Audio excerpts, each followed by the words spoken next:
Hi అండి. Welcome back to my channel spicy అమీలా. సూరజ్ నమ్మకాన్ని సాధించడానికి జోష్నా ఇంత పని చేసిందా? అవునండి, మీరు విన్నది నిజమే. జోష్నా సూరజ్ నమ్మకాన్ని సాధించడానికి ఇంత పని చేస్తుందని ఎవ్వరూ అసలు ఊహించి ఉండలేదు. మరి జోష్నా ఎలాంటి పని చేసింది, అసలు ఏం జరిగింది అని తెలుసుకోవాలంటే వీడియోని ఎక్కడా స్కిప్ చేయకుండా చూసేయండి. అలాగే అప్కమింగ్ ఎపిసోడ్స్ అందరికంటే ముందు చూడాలంటే మా ఛానల్ స్పైసీ అమీలాని సబ్స్క్రైబ్ చేసుకోవడం మర్చిపోకండి. జోష్నా అయితే కార్తీక్ ఇంటికి వస్తుంది. అందరూ జోష్నాని చూసి ఆశ్చర్యం పోతూ ఉంటారు. కాంచన ఆశ్చర్యంగా అడుగుతుంది, ఏమిటి ఇలా వచ్చావు అని. దీపతో పని ఉంది, ప్రైవసీగా మాట్లాడాలి అని అంటుంది. ఇక సరే అని దీప జోష్నాని లోపల గదిలోకి తీసుకెళ్లి మాట్లాడుతూ ఉంటుంది. ఎందుకు దీపా, నువ్వూ బావా కలిసి నా జీవితంతో ఆడుకుంటున్నారు అని అనగాని, దీప, ఏంటి జోష్నా, మేమెందుకు నీ జీవితంతో ఆడుకుంటాం, నువ్వు నాకు తోబుట్టులాంటిదానివి అని అంటూ ఉండగాని, వద్దు, అలా అనద్దు, నాకీ బంధాలు బంధుత్వాలు ఏమీ వద్దు అని అంటుంది జోష్న. సరే, ఇప్పుడు మేమేం చేశామని నువ్వు అలా అంటున్నావు అని దీప అడిగితే, నువ్వూ బావా కలిసి ఆ సూరజ్కి సంబంధాలు చూస్తున్నారా అని జోష్న అడుగుతుంది. ఇక మనసులో దీప అయితే సంతోషకడుతూ, నువ్వు చెప్పింది కరెక్టే బావా, నీ ప్లాన్ సక్సెస్ అవుతుంది అని మనసులో అనుకుంటూ ఉంటుంది. పైకి మాత్రం, అవును సూరజ్ చాలా మంచివాడు, పైగా నన్ను వదినా అని పిలుస్తాడు, బావని బ్రదర్గా భావిస్తాడు, అలాంటప్పుడు కార్తీక్ పెళ్లి బాధ్యత కూడా మాదే కదా అని అనగానే ఇక జోష్న అయితే కోపంతో రగిలిపోతుంది. ఏంటి, సూరజ్ నీకు సంబంధాలు చూడమని చెప్పాడా అని అడగగానే, లేదు పాపం, సూరజ్ ఏమీ చెప్పలేదు. సూరజ్ నిన్ను మనస్ఫూర్తిగా ప్రేమిస్తున్నాడు జోష్నా, కాని నువ్వేమో నిర్ణయం తీసుకున్నావు కదా, ఎవ్వరితో పెళ్లి చేసుకోనని, ఒంటరిగా ఉండిపోతానని నిర్ణయించుకున్నావు. పాపం సూరజ్ ఎందుకు ఒంటరిగా ఉండిపోవాలి? నువ్వేమో సూరజ్తో పెళ్లి చేసుకోవడానికి ఇష్టపడడం లేదు, నీకోసం ఎందుకు సూరజ్ జీవితాంతం ఒంటరిగా ఉండిపోవాలి? అందుకే సూరజ్కి ఒక మంచి సంబంధం చూసి పెళ్లి చెయ్యాలని నేనూ బావా నిర్ణయించుకున్నాం. అవునులే, అందరి పెళ్లి బాధ్యతలు నువ్వూ బావానే తీసుకున్నారు. ఏంటి, సూరజ్ పెళ్లి చేసుకుంటానని అన్నాడా, సంబంధాలు చూడమన్నాడా అని జోష్నాని అడిగితే, అప్పుడు దీప, వద్దు అని చెప్పలేదు, అలాగని చూడమని చెప్పలేదు, కానీ మేమే తనని పెళ్లికి ఒప్పిస్తున్నాం. కానీ మీకేంటి సూరజ్ పెళ్లి విషయంలో అంత ఇంట్రెస్ట్ అని జోష్న అడిగితే, దీప, మరి నువ్వెందుకు బాధపడిపోతున్నావు? జోష్న, నీకు సూరజ్ అంటే ఇష్టం లేదు కదా, నువ్వు సూరజ్ని పెళ్లి చేసుకోవాలని అనుకోవడం లేదు, అందుకోసమే నీ ప్రేమలో పడి సూరజ్ ఎందుకు పెళ్లి చేసుకోకుండా ఒంటరిగా మిగిలిపోవాలి చెప్పు అని అనగానే జోష్న కళ్ళల్లో నీళ్లు, కళ్ళన్నీ ఎర్రగా మారిపోతాయి. తోబుట్టువు అంటే సరిపోదు దీప, నిజంగానే నువ్వు నాకు తోబుట్టువుగా భావిస్తే నా మనసులో ఏముందో నీకు తెలియదా అని అంటూ ఏడుస్తుంది. అప్పుడు దీప జోష్న భుజాలను పట్టుకొని కూర్చోబెడుతుంది. బాధపడకు జోష్న, నాకు తెలుసు నువ్వు సూరజ్ని మనస్ఫూర్తిగా ప్రేమిస్తున్నావని. సూరజ్ మీద ఉన్న ప్రేమ నీలో ఇంత మంచి మార్పు తీసుకొని వచ్చిందని తెలుసు. నువ్వు సూరజ్ని ఎంతగా మిస్ అవుతున్నావో అది కూడా తెలుసు. ఎప్పుడైతే సూరజ్ నిన్ను రిజెక్ట్ చేశాడో అప్పుడే నీకు రియలైజ్ అయింది సూరజ్ని నువ్వు ఎంతగా ప్రేమిస్తున్నావో అని అనగానే జోష్న ఒక్కసారిగా ఏడుస్తుంది. మరి ఇంత ప్రేమ ఉన్నప్పుడు చెప్పొచ్చు కదా సూరజ్తో, పెళ్ళికి ఒప్పుకోవచ్చు కదా అని దీప అడగగానే, నా మనసులో బావ లేడని నిరూపించాలంట దీప, నా మనసులో ఉన్న ప్రేమను నిరూపించడానికి సర్టిఫికెట్లు కావాలి. బావ నా మనసులో లేడని నిరూపించాలంట, నా మనసులో ఉన్న ప్రేమను నిరూపించడానికి సర్టిఫికెట్లు కావాలంట. బావ నా మనసులో లేడని నిరూపించాలంటే అదేలా సాధ్యమవుతుంది?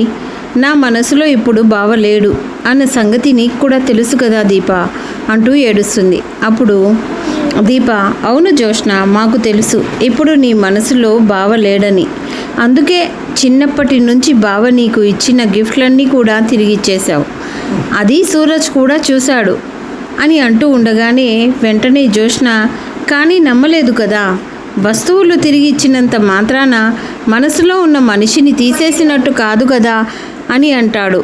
ఇంకా తనకు ఎలా నిరూపించేది దీప అని అంటూ జోష్న అంటూ ఉంటే దీప జోష్నాని అడుగుతుంది. జోష్న, నీకు సూరజ్ మీద నమ్మకం ఉందా అని అడిగితే ఉంది దీప అని అంటుంది.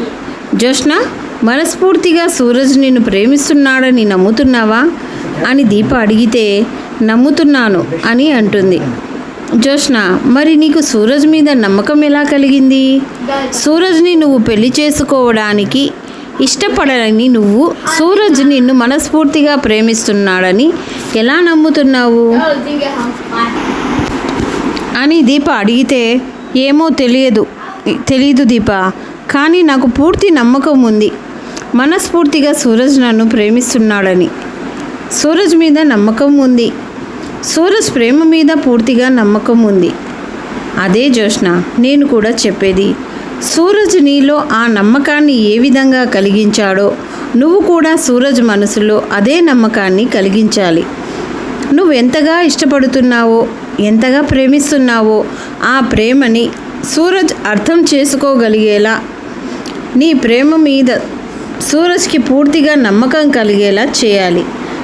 ఏ రోజున అయితే నువ్వు సూరజ్కి పూర్తి నమ్మకం కలిగిస్తావో ఆ రోజున నీ మనసులో బావ లేడు అన్న సంగతి పూర్తిగా సూరజ్ అర్థం చేసుకుంటాడు అని అంటుంది దీప.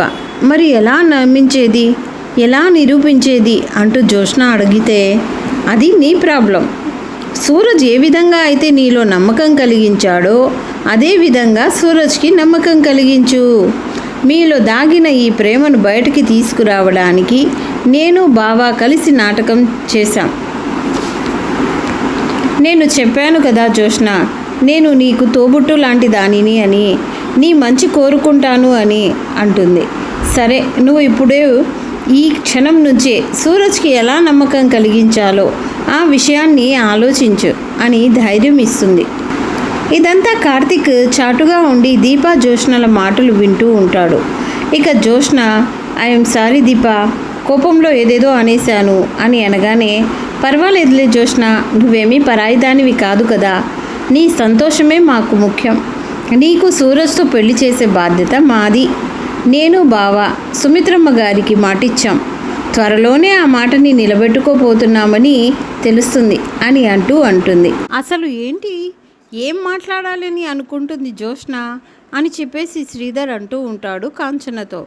మనకేం తెలుసండి, వాళ్ళు ఏం మాట్లాడాలని అనుకుంటున్నారో మనకేం అర్థమవుతుంది? పైగా వాళ్ళు ఎప్పుడైనా ఏదైనా చెప్తే కదా మనకు తెలియడానికి అని చెప్పేసి అంటూ ఉంటుంది కాంచన. నీకు తెలుసుకోవాలని లేదేమో, నాకైతే తెలుసుకోవాలని ఉంది. ఎందుకంటే వీళ్ళు ఏదో అతిపెద్ద రహస్యం మన దగ్గర దాచిపెడుతున్నారు. ఆ నిజం ఏంటో కార్తిక్కి, దీపకి, జోష్నకి, అలాగే దశరథ బావకి కూడా తెలుసు. కానీ వీళ్ళు నిజాన్ని చెప్పడం లేదు, కాబట్టి నేను ఖచ్చితంగా తెలుసుకుంటాను అని చెప్పేసి శ్రీధర్ అయితే అంటూ ఉంటాడు.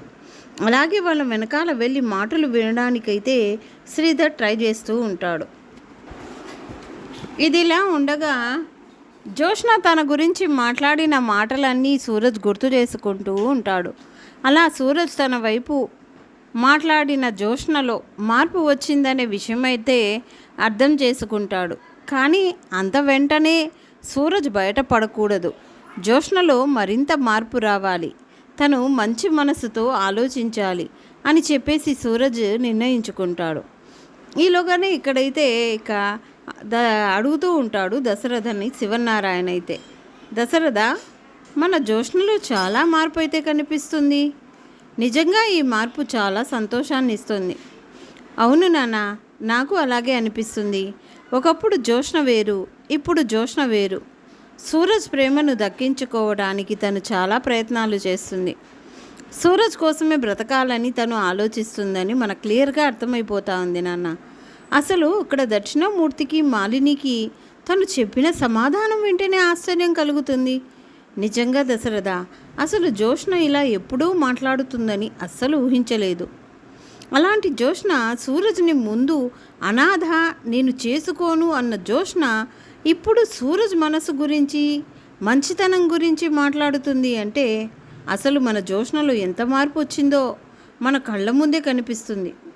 సూరజ్ కూడా ఈ మార్పుని తొందరగానే తెలుసుకుంటే సూరజ్కి జోష్నకి పెళ్లి చేసేయచ్చు అని చెప్పేసి అనుకుంటూ ఉంటారు శివనారాయణ అలాగే దశరథ ఇద్దరు కూడా. ఈలోగానే ఇక్కడ సుమిత్ర అయితే మాత్రం కూతురులో వచ్చిన మార్పుకి ఇక కార్తీక్ అలాగే దీప కూడా చెప్తూ ఉంటారు. జోష్న చాలా గట్టిగా సమాధానం ఇచ్చిందని అవన్నీ విషయాలు ఆలోచిస్తూ సంబరపడిపోతూ ఉంటుంది. జోష్నలో మార్పు చూసి నా కొర్లల్లో నా కూతురులో ఇలాంటి మార్పు వచ్చిందా అని ఆనంద బాష్పాలు వస్తున్నాయి అని అనుకుంటూ ఉంటుంది. నా కూతురిలో ఈ మార్పు కోసమే ఇంతకాలం ఎదురు చూసాం. సూరజ్ నువ్వు చాలా గ్రేట్. నిజమే, ఇంతకాలం మేము మనిషిని మాత్రమే మార్చాలి అనుకున్నాం, కానీ నువ్వు తన మనసు మారి తనని పూర్తిగా మంచి పద్ధతిలో తన నడవడికలతో సహా అన్నీ మార్చగలిగావు. నిజంగా నువ్వు చాలా గ్రేట్. ఇంకా ముందు ముందు జోష్న మరింత మారుతుందని నా మనసుకు అనిపిస్తుంది. నా కూతురు నాకు నచ్చినట్టుగా ఉంటుందని నా మనసు ఎందుకో చెప్తుంది అని ఇక చెప్పేసి అనుకుంటూ ఉంటుంది సుమిత్ర అయితే.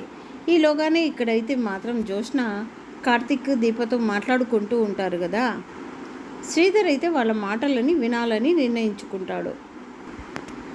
చాటుగా విన్నటువంటి కార్తీక్ జోష్న దీపల మాటలు ఏమీ తెలియనట్టుగా అక్కడికి వెళ్తాడు. ఏంటి జోష్న, అసలు ఏం మాట్లాడడానికి వచ్చావు? ఇంత ఉదయాన్నే వచ్చావేంటి అని చెప్పేసి కార్తీక్ అడుగుతూ ఉంటాడు. ఏం దీపా, నువ్వు అడగవా? నేను అడిగినా బావ అడిగినా ఒకటే కదా. ఎందుకు వచ్చావు? ఏం మాట్లాడడానికి వచ్చావు? సూరజ్ కోసం మాట్లాడడానికి వచ్చావా? ఏంటి అస్తమానం సూరజ్లోని అనుకుంటూ ఉంటారా? సూరజ్ ధ్యాసలోనే ఉంటానని అనుకుంటున్నారా అని చెప్పేసి అంటూ ఉండగానే మాకు అర్థమవుతుందిలే అని చెప్పేసి కార్తీక్ అయితే అంటూ ఉంటాడు. సరేలే బావా, నువ్వు టాపిక్ని డైవర్ట్ చేయకు. నేను డైవర్ట్ చేయడం లేదు, నువ్వు డైవర్ట్ చేస్తున్నావు, లేకపోతే నువ్వే డైవర్ట్ అయిపోతున్నావు. మాకే అర్థం కావడం లేదు. మా అత్త కోరుకున్న శుభవార్త త్వరలోనే వింటామని మా మనసుకు తెలుస్తుందిలే బావా, నీకు చెప్తున్నాను కదా అని చెప్పి అంటూ ఉండగానే బావా నువ్వు కాసేపు మాట్లాడుకు, జోష్నని ఏదో మాట్లాడడానికి వచ్చింది, తనని మాట్లాడనివ్వు అని చెప్పేసి దీప అంటూ ఉంటుంది. ఈలోగానే ఇక శ్రీధర్ కూడా అయితే వస్తాడు. వాళ్ళ మాటలు వినడానికి వెనక నుంచి చాటుగా వింటూ ఉంటాడు. ఏం మాట్లాడడానికి వచ్చినావు జోష్న? అసలు ఏం కావాలి నీకు? నీ గురించి మేమైనా ఆలోచిస్తూనే ఉంటాం. నీలో వచ్చిన మార్పు మాకు ఇంకా కూడా నమ్మశక్యంగా లేదు, కానీ ఈ మార్పు మాకు చాలా సంతోషాన్ని ఇస్తుంది. మా అమ్మ ఆనందంగా ఉంటుంది. మార్పు నాలో వచ్చిందని చెప్పేసి మీరు సంబరపడిపోతున్నారు. నిజంగానే మారినట్టు మీకు అనిపిస్తుందా అని అడుగుతుంది జోష్న. నీ ప్రతి కదలిక, నీ మాట, నీ కట్టు బొట్టు ఇవన్నీ చూస్తుంటే మారినట్టు అర్థమవుతుంది అని కార్తీక్ అయితే చెప్తాడు. పెంచిన వాళ్ళ ప్రేమని అర్థం చేసుకున్నావు, వాళ్ళ కోసం బ్రతకాలని కోరుకుంటున్నావు, ప్రేమించిన వాడి ప్రేమని కూడా అర్థం చేసుకున్నావు, ఇక ప్రేమించిన వాడి కోసం ఏదైనా చేయాలని సిద్ధపడుతున్నావు.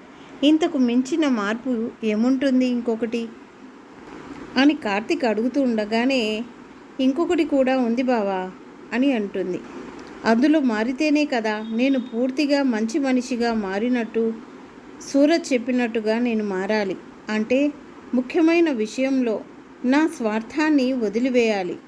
అప్పుడే నేను మారినట్టు.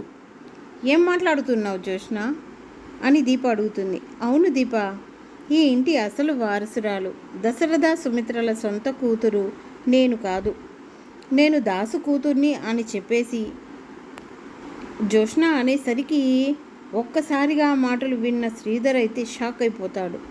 ఏంటి దీప? దీప నా మేనకోడలా?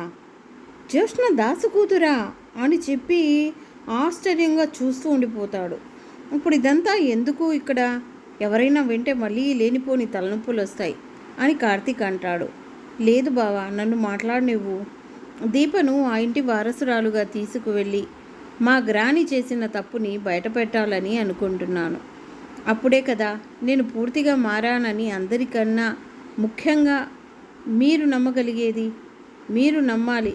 మీలో నా మీద నమ్మకం కుదరాలి అంటే నేను నా స్వార్థాన్ని వదిలేసుకొని ఆ ఇంటి అసలు వారసురాలు గురించి మా అమ్మకి నాన్నకి తెలిసేలా చేయాలి. ఇన్నాళ్ళు అజ్ఞాతంలో ఉండిపోయిన దీప ఇప్పుడైనా వాళ్ళ కన్నవాళ్లను చేరుకోవాలి, వాళ్ళ ప్రేమను పొందాలి. ఎన్నాళ్ళు నేను అమ్మా నాన్న ప్రేమను పొందాను, ఇక వాళ్ళ ప్రేమని దీప పొందాలి. వాళ్ళ ప్రేమ ఇక నాకు దక్కకపోయినా జీవితాంతం జ్ఞాపకాలతో బ్రతికేస్తాను. కానీ దీప మాత్రం పుట్టిన వెంటనే మా గ్రానీ కారణంగా దూరమైంది. గ్రానీ స్వార్థంతో నన్ను ఇంటికి తీసుకొచ్చి దీపను దూరం చేసింది. ఇప్పుడు ఈ తప్పుని నేను సరిదిద్దాలని అనుకుంటున్నాను అని చెప్పి అనేసరికి ఒక్కసారిగా జోష్నలో వచ్చిన ఆ మార్పుకైతే అస్సలు కార్తిక్ దీప అయితే పెద్ద షాక్ అయితే కలుగుతుంది. ఇదంతా ఇప్పుడేమి వద్దు, ఆలోచిద్దాం. ఎప్పుడు నిజం బయట పెట్టాలో అప్పుడు పెడదాం, కానీ ఇప్పుడు తొందరపడొద్దు అని అంటూ ఉంటారు కార్తిక్ దీప. నిజం బయట పెడితే ఆ తర్వాత పరిణామాలు ఎలా ఉంటాయో కూడా తెలియదు.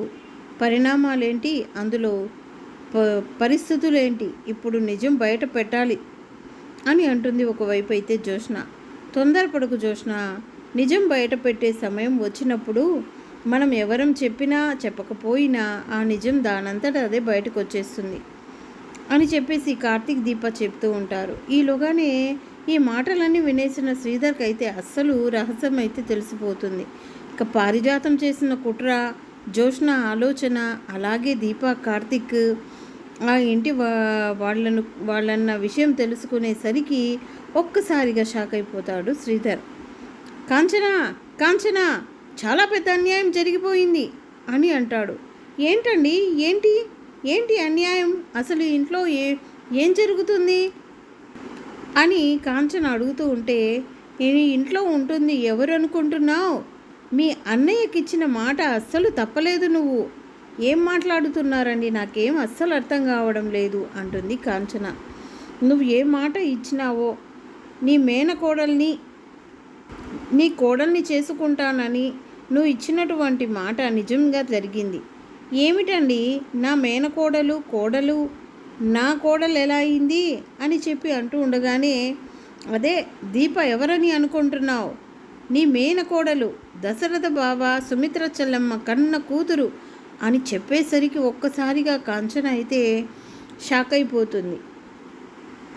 మీరేం మాట్లాడుతున్నారో నాకు అర్థం కావడం లేదు. ఇప్పుడే వాళ్ళు మాట్లాడుకున్న మాటలన్నీ విన్నాను.